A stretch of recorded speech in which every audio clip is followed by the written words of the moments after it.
Morning सुप्रभात students, welcome back to my channel Gyan ki Ganga. आज हम लोग पढ़ेंगे कक्षा 8 से रुचिरा भाग 3 चैप्टर नंबर 11 सावित्री बाई फुले।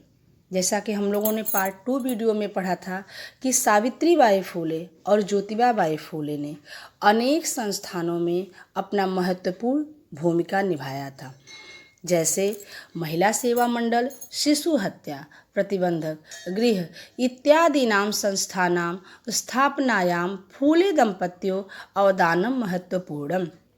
महिला सेवा मंडल और शिशु हत्या प्रतिबंधक गृह आदि संस्थानों की स्थापना में फूले दंपत्ति का महत्वपूर्ण योगदान रहा है। सत्यशोधक मंडलस्य गतिविधिषु अपि सावित्री अतीव सक्रिय आसीत्। सत्यशोधक मंडल की गतिविधियों में भी सावित्री अत्यधिक सक्रिय थीं, मीन्स सबसे आगे थीं। अस्य मंडलस्य उद्देश्यम् आसीत् उत्पीड़ितानां समुदायानां स्वाधिकारान् प्रति जागरणम् इति। इस मंडल का उद्देश्य था, इस मंडल का ऐसा इंटेंशन था कि पीड़ित समुदायों के लोगों को उनके अधिकारों के प्रति उन्हें जागरूक करना था, ऐसा इसमें बताया गया है। यह शब्दार्थ इस पैराग्राफ से रिलेटेड। सावित्री अनेका संस्था प्रशासन कौशलेन संचालितवती। सावित्रीबाई फुले ने अपने प्रशासन कौशल से अनेक संस्थानों का संचालन भी किया था। दुर्भिक्ष काले फ्लेग काले च सा पीड़ितजनानां अश्रांतम अविरल च सेवाम अकरोत्। कह रहे हैं इसमें कि अकाल के समय और फ्लेग रोग के समय इन्होंने बिना थके और बिना रुके जो रोगी थे, जो पीड़ित थे, उनकी सेवा भी की थी।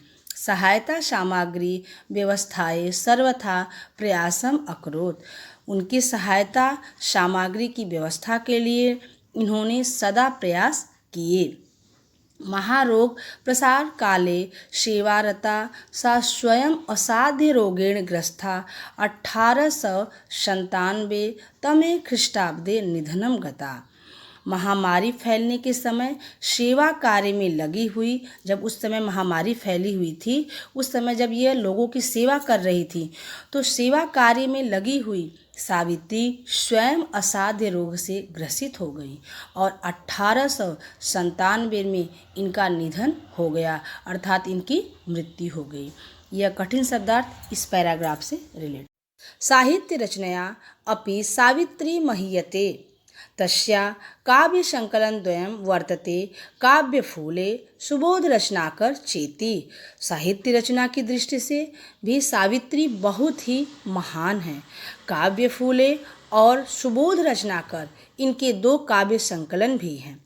भारत देशे महिलोत्थानस्य गहना बोधाय सावित्री महोदया जीवन चरितम अवश्यम अध्येतव्यम।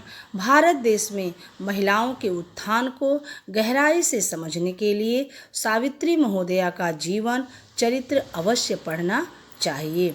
अर्थात महिलाओं के उत्थान के लिए जो सावित्री बाई हैं, उनका जीवन परिचय यदि हम पढ़ते हैं तो भारत देश की महिलाओं का उत्थान अवश्य है। यह इस पैराग्राफ से रिलेटेड कठिन शब्द। मैं उम्मीद करती हूँ कि आप लोगों को यह चैप्टर समझ में आया होगा। धन्यवाद।